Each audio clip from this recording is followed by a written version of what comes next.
ಮಾನ್ಯ ಮುಖ್ಯಮಂತ್ರಿಗಳಾದಂಥ D K Shivakumar sir ಅವರೇ, ಉಪಮುಖ್ಯಮಂತ್ರಿಗಳಾದಂಥ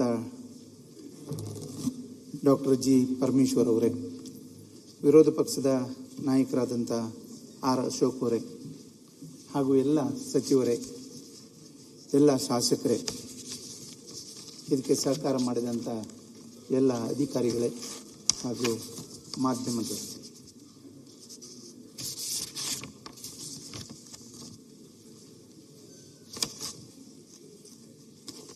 ನಾನೊಂದು ಬಡ ಕುಟುಂಬದಿಂದ ಬಂದಂಥವು. 2 ಹೊತ್ತು ಊಟಕ್ಕೂ ಇಲ್ಲ. ನಾನು ಹುಟ್ಟುವಾಗ ನನ್ನ ಮನೆಯಲ್ಲಿ ಕರೆಂಟು ಇಲ್ಲ, ವಿದ್ಯುತ್ ಸಂಪರ್ಕವೂ ಇಲ್ಲ. ನಾನು ರಾಜಕೀಯ ಇಡೀ ಕುಟುಂಬದಲ್ಲಿ ಒಂದು ಪಂಚಾಯತ್ ಸದಸ್ಯರು ಇಲ್ಲ. ನಾನು ರಾಜಕೀಯ ಮಾಡಲಿಕ್ಕೂ ಆಸಕ್ತಿ ಇಲ್ಲದವ, ರಾಜಕೀಯ ಮಾಡಬೇಕು ಅಂದೇಳಿ ಇದ್ದವಲ್ಲ. ನಾನು ನನ್ನ ಜೀವನವನ್ನು ನಡೆಸಲಿಕ್ಕೆ ಬೆಂಗಳೂರಿಗೆ ಬಂದೆ. 1-2 ವರ್ಷ ಬೆಂಗಳೂರನ್ನು ತಿರುಗಾಡಿದೆ.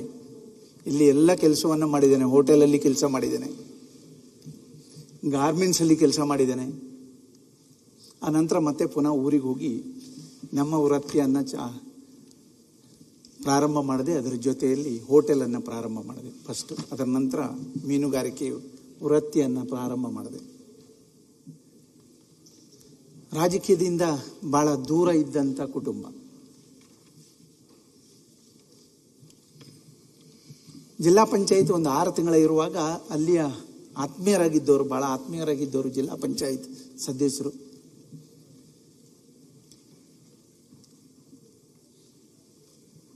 ಕಾಮತ್ರು ಅವರಿಗೆ ನನಗೆ ಸ್ವಲ್ಪ ವ್ಯತ್ಯಾಸ ಆಯಿತು.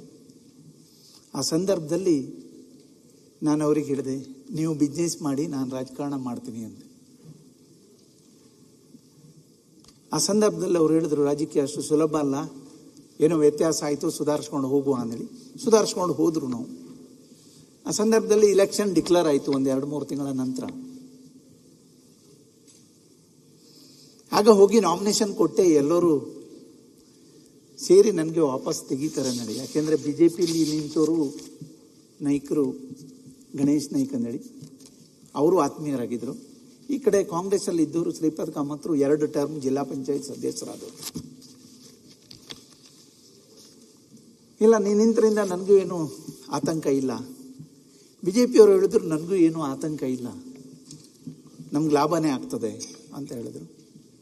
ನಾನು ಭಾಳ ನನ್ನ ಸೃಷ್ಟಿಕರ್ತ ಇಡಗುಂಜಿ ಮಹಾಗಣಪತಿ ಅವ್ರು ನಂಬಿ ಏನೇ ಮಾಡೋದಿದ್ರು ಹೋಗಿ ಅಲ್ಲಿ ಕಣ್ಣೀರಿಟ್ಟು ಪ್ರಾರಂಭ ಮಾಡುವ. ನಾನು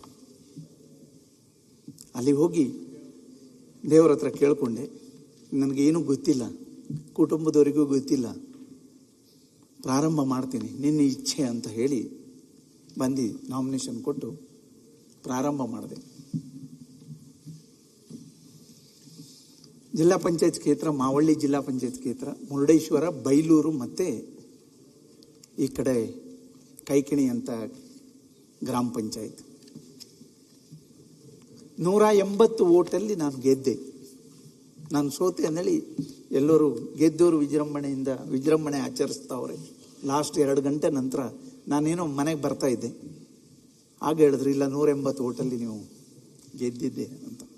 ಆ ಸಂದರ್ಭದಲ್ಲಿ ಮತ್ತೆ ಪುನಃ ಹೋಗಿ ಅದನ್ನು ಸ್ವೀಕಾರ ಮಾಡಿಕೊಂಡು ಅಲ್ಲಿಂದ ಪ್ರಾರಂಭ ಮಾಡಿದೆ ಪಕ್ಷೇತರವಾಗಿ. ಆ ಸಂದರ್ಭದಲ್ಲಿ RV ದೇಶಪಾಂಡೆಯವರು ನಮ್ಮ ಜಿಲ್ಲೆ ಮಂತ್ರಿಗಳು. ಆಗ ನಮ್ಮ ಪಕ್ಷಕ್ಕೆ ಬರಬೇಕು ಅಂತ ಹೇಳಿದ್ರು. ನಾನು ಪಕ್ಷಕ್ಕೆ ಸೇರ್ಪಡೆ ಮಾಡಿಕೊಂಡ್ರು. ಇದೇ ವಿಧಾನಸೌಧದಲ್ಲಿ ಬಂದು ಖರ್ಗೆಯವರ ಮುಖಾಂತರ ನನ್ನನ್ನು ಕರ್ಕೊಂಡೋಗಿ ಸೇರ್ಪಡೆ ಮಾಡಿಸಿದ್ರು.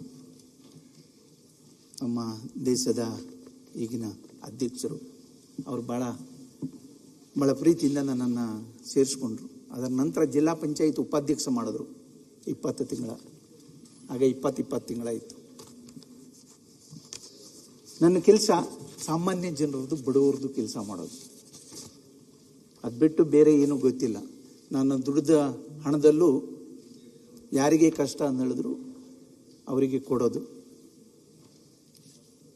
ಶಾಲೆ ಕಟ್ಟಿದ್ದೇನೆ, ಮಠ ಕಟ್ಟಿದ್ದೇನೆ, ದೇವಸ್ಥಾನ ಕಟ್ಟಿದ್ದೇನೆ. ಸಾಮಾನ್ಯ ಜನಕ್ಕೆ, ಬಡವರಿಗೆ ಬೇಕಾದ ರೀತಿಯಲ್ಲಿ ವ್ಯವಸ್ಥೆ ಮಾಡಿಕೊಟ್ಟಿದ್ದೇನೆ. ಯಾವುದು ಸರ್ಕಾರದಿಂದ ಆಗೋದಿಲ್ಲ ಅಂದರೂ ನನ್ನ ಕೈಯಿಂದ ಕೊಟ್ಟು ಕಳಿಸೋದು. ನಮ್ಮ ಕುಟುಂಬದವರು, ನಮ್ಮ ಹೆಂಡತಿ ಇರ್ಬೋದು, 2 ಜನ ಮಗಳದಿರಿದ್ದಾರೆ, ಅವರು ಸಹಕಾರ ಮಾಡ್ತಿದ್ರು. ಏನೋ ನಿಮಗೆ ಏನು ಸರಿ ಕಾಣ್ತದೆ ಮಾಡಿ, ಒಳ್ಳೆ ಕೆಲಸ ಮಾಡ್ತಾ ಇದ್ರಿ.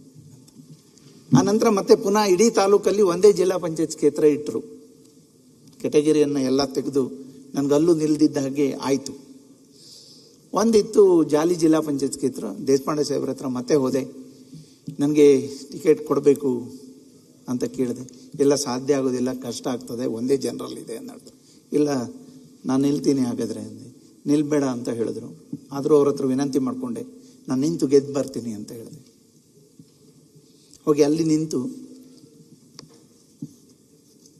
BJP ಮತ್ತು ಕಾಂಗ್ರೆಸ್ ಎರಡನ್ನು ಸೋಲಿಸಿ ಇಂಡಿಪೆಂಡೆಂಟ್ ಆಗಿ ಮತ್ತೆ ಪುನಃ ನಾನು ಪಕ್ಷೇತರ ಅಭ್ಯರ್ಥಿಯಾಗಿ ಅಲ್ಲಿ 1800 ಓಟಲ್ಲಿ ಲೀಡ್ ಆಗಿ ಗೆದ್ದೆ.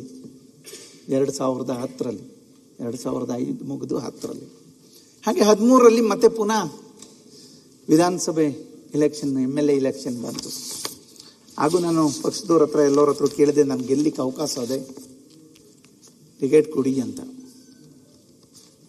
ಇಲ್ಲ, ಆಗೋದಿಲ್ಲ, MLA ಇದ್ದಾರೆ, JD ನಾಯಕರು MLA ಇದ್ದರು, ಪಕ್ಷದಿಂದ MLA ಇದ್ದವರು ಇದ್ದಾರೆ, ಕೊಡ್ಲಿಕ್ಕೆ ಆಗೋದಿಲ್ಲ.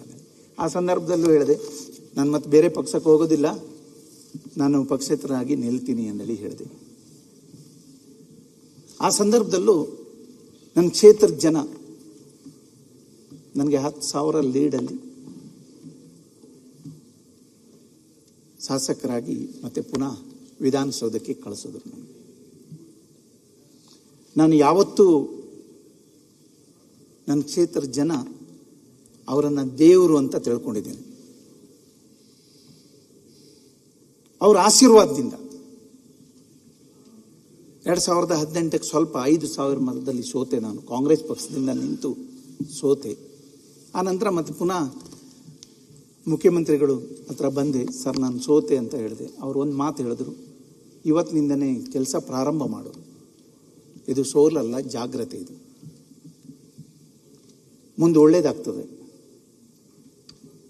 ಟಿಕೆಟ್ ನೀನು ಬಿಟ್ಟು ಕೊಡೋದಿಲ್ಲ ಯಾರಿಗೂ, ಇವತ್ತೇ ಹೇಳ್ತಾ ಇದ್ದೀನಿ. B.Pharm ಮನೆ ಕಳಿಸ್ತೀನಿ, ಹೋಗಿ ಕೆಲಸ ಶುರು ಮಾಡು ಅಂದರು. 5 ವರ್ಷ ಕೆಲಸ ಮಾಡಿ B.Pharm ಮನೆಗೆ ಕಳಿಸಿದ್ರು.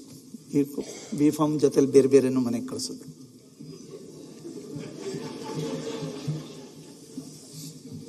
ಅವರು ಫಾರಮ್ ಎಲ್ಲ ಇದೆ. ಅವ್ರ ಸಹಕಾರದಿಂದ, ಅಷ್ಟ ಅರ್ಥ ಆಗಲ್ವಾ ಎಲ್ಲರಿಗೂ, ಏನ್ ಕಳ್ಸವ್ರೆ, ಅವ್ರ ಸಹಕಾರದಿಂದ ಮತ್ತೆ ನಾನು ಪಕ್ಷದಿಂದ ನಿಂತು 1 ಲಕ್ಷಕ್ಕೂ ಅಧಿಕ ಮತವನ್ನು ತಗೊಂಡೆ. 30,000 ಮೇಲೆ ಲೀಡನ್ನು ತಗೊಂಡು ಆಯ್ಕೆ ಆಗಿ ಬಂದೆ. ಮತ್ತೆ ಆ ಸಂದರ್ಭದಲ್ಲಿ ಮಂತ್ರಿನೂ ಮಾಡಿದ್ರು. 3 ವರ್ಷ ಒಳ್ಳೆಯ ರೀತಿಯಲ್ಲಿ ಇಲಾಖೆಯನ್ನು ನಡೆಸಿದ್ದೇನೆ. ಬೇರೆ ಬೇರೆ ಕಾರಣಗಳಿರ್ಬೋದು, ಹೇಳಲಿಕ್ಕೆ ಹೋಗೋದಿಲ್ಲ ನಾನು. ಆ ಇಲಾಖೆಯನ್ನು ಸಾಮಾನ್ಯ ಜನಕ್ಕೆ, ಬಡವರಿಗೆ ಏನು ಮುಡಿಸ್ಲಿಕ್ಕೆ ನನಗೆ ಬೇಕಾದ ಹಾಗೆ, ಅಥವಾ ಸಾಮಾನ್ಯ ಜನಕ್ಕೆ, ಬಡವರಿಗೆ ಅಥವಾ ಜಿಲ್ಲೆ ಜನಕ್ಕೆ ಬೇಕಾದ ಹಾಗೆ ಮಾಡಲಿಕ್ಕೆ ಕಾರಣಾಂತರದಿಂದ ಆಗಲಿಲ್ಲ. ಅದರ ಬಗ್ಗೆ ನಾನು ಪ್ರಸ್ತಾಪ ಮಾಡಲಿಕ್ಕೆ ಹೋಗೋದಿಲ್ಲ. ಭಾಳ ಏನು ಕೊಟ್ಟಿದ್ದಾರೆ ಜವಾಬ್ದಾರಿ ಅದನ್ನು ಮಾಡಿದ್ದೀನಿ. ಮೊನ್ನೆನೂ ನನ್ನ ಹೆಸರು ಬಂತು. ಹೆಸರು ಬಂದಾಗೂ ಹೇಳಿದ್ರು, ನೀನು ಮಂತ್ರಿ ಆಗ್ತಾ ಇದ್ದೆ, ಬಾರಪ್ಪ ಅಂದೇಳಿ. ಆ ನಂತರ ಹೇಳಿದ್ರು, ಇಲ್ಲ ಸ್ವಲ್ಪ ವ್ಯತ್ಯಾಸ ಆಗಿದೆ, ಸುಧಾರಿಸ್ಕೊಳ್ಬೇಕು ಅಂದರು. ನಾನೇನು ಮಾತಾಡಲಿಲ್ಲ. ನಮ್ಮ ಪಕ್ಷದ ಹಿತದೃಷ್ಟಿಯಿಂದ ಮಾಡಿದ್ದಾರೆ, ಅದ್ರ ಬಗ್ಗೆ ನಾನು ಮಾತಾಡ್ಲಿಕ್ಕೆ ಹೋಗೋದಿಲ್ಲ. ನಾನು ಮತ್ತೆ ಮತ್ತೆ ಹೇಳ್ತೀನಿ, ನನಗೆ ಸಂಪೂರ್ಣವಾದಂಥ ಸಹಾಯ ಮತ್ತು ಈ ಸ್ಥಾನಕ್ಕೆ ಬರಲಿಕ್ಕೆ ಕಾರಣ ನನ್ನ ಕ್ಷೇತ್ರದ ಮತದಾರರು. ಅವ್ರು ನನ್ನ ಆಯ್ಕೆ ಮಾಡೋದ್ರಿಂದ ಇಷ್ಟೆಲ್ಲ ಮಾಡಲಿಕ್ಕೆ ಸಾಧ್ಯ ಆಯಿತು. ಮತ್ತು ಅದೇ ರೀತಿಯಲ್ಲಿ ನನ್ನ ಕಾರ್ಯಕರ್ತರು ಇರ್ಬೋದು, ಮುಖಂಡರು ಇರ್ಬೋದು, ಅಥವಾ ಹಿತೈಷಿಗಳಿರ್ಬೋದು, ಅವರಿಗೆಲ್ಲ ನಾನು ಈ ಸಂದರ್ಭದಲ್ಲಿ ಅಭಿನಂದಿಸ್ತೇನೆ. ಯಾಕೆಂದರೆ ನನಗೆ ಹೇಳಿದೆ, ಸ್ಟಾರ್ಟಿಂಗಲ್ಲೇ ಹೇಳಿದೆ, ನಾನು